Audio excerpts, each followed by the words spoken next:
welcome to another vlog here. If I were to be very honest, my initial plan for this vlog was something a bit more professional. I don't know what to call it, but something a little bit more hush than this and all that stuff. But here I am. This vlog, there's a podcast version, there is a blog version, and they are all in different. They all have different styles and different outputs, but the base context may be similar. But for the sake of making it creatively unique, they still have different outputs. So if you want to see the different versions of this topic, please, the links in my description box will take you to my different platforms for the vlog, for the podcast as well. This is going to be the first time I'm doing on 3 platforms. In the past, I've done some topics, my podcast and my blog, similar, the same topic with similar content but different output. But this is going to be my first time of doing a vlog, a podcast, and a blog with the same topic but different output. So now I was thinking about this topic, and what came to my mind was this Nigeria. You could see the title of this vlog, "Who No Like Good Thing," and it's a kind of a rhetorical statement in Nigeria where you say, like, who does not like a good thing? Who doesn't like good things? And that's the truth. Who doesn't like good things? Even bad people like good things. And that's why some of our African countries are suffering, because our leaders want to take all the good things for themselves. So who doesn't like good things? Everybody wants good things. Some people may not want it in a large proportion, making them appear as contented people. I say contented people like good things, but it's like they know the measure. And then there are people that, okay, they are greedy, they want all the good things to themselves. But who does not like a good thing? Me, I like good things. I do. I like good things. And today's podcast is going to talk about value. I'm going to talk about value. This is the main content. I want to talk about value. And the thing is this: having value puts you in different position. And okay, let me just come back to this. When you're a person of value, it means that you are going to attract different kinds of persons in your environment. And there are different people you can attract to your environment. It includes people that think like you, people that value what you value, or people that value your value because it's their own kind of value. Like the adage says, birds of the same feathers flock together. And that I need what you know that statement, that English proverbs. So people that are of same value as you would like to associate with you because you share same values, and that means that your flow will be good. And then there are people that are attracted to value because they like the value, but they don't have the value, or they find it hard to make that value, or to reach that kind of value. So when they see you have that value, they are interested in your value because they believe that you could be a positive influence in their lives, so that by your value they can get value and they can also become valuable people. Then there are people who want your value because they want to accomplish something, not necessarily because they are interested in you, but because what you putting out is of value to them as well. So they just want to look for an opportunity to take advantage of that value. For the meantime, it's going to work for them. So these are different, and then there are other people that don't really care, because what seems to be the value you are putting is not their area of interest. That's fine.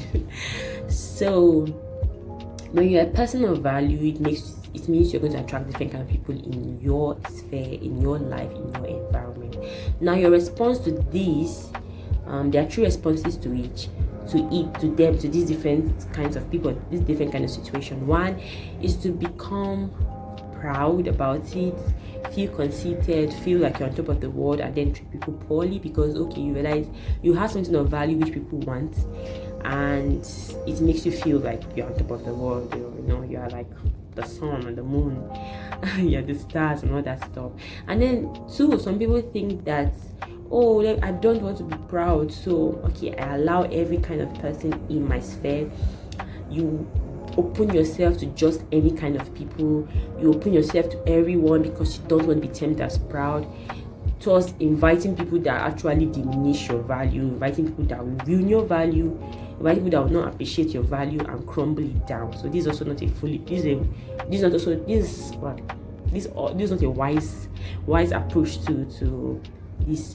And then the last people are the balanced people who know where the boundary lies. They know, okay, I know I have value, I know I have people that want my value, but I know the boundaries. So they know where to draw the line. They know who and who is allowed into their inner sphere, and they know how they would interact with their external environment as well. Okay, I decided to just change remove my glasses. So realizing that you're a person of value, like people of value know they are people of value. You know what you're putting out to the world. You know how relevant you've been, or when you're a person of value, I think it's maybe you may not know the degree of the effect or the impact you are causing, but when you are doing something of value, I'm doing something of value, and your expectation is that people are going to be impacted by what you are doing. Just it depends on the extent. Maybe you may not know the extent of what you are doing. So, but when what you are doing is impacting people, I believe in a healthy way, it's for you to realize that you're going to have many people that may want you.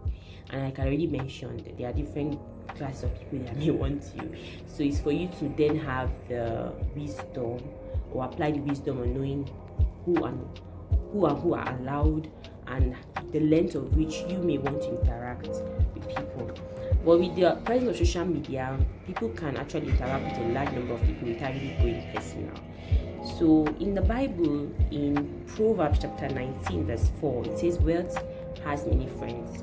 So it shows that when you're a wealthy person, or when you're someone that has something that people want, all kinds of people would want to be in your environment. And then in Proverbs 22, I think in the last verse, I'm looking at my Bible, it says, have you seen a man diligent in what he's doing? He's not going to stand before mean men, but going to stand before kings. So when you're a person of value, you have the opportunity to stand before people that are of value as well. But if you allow people that are not of value to be too much in your environment, they may actually, like I said, diminish your value and make you lose the opportunity to stand before great people. But most importantly, Jesus Christ makes us have the most value, because like I know, this world is fleeting. People are fickle. I always say that I am also fickle.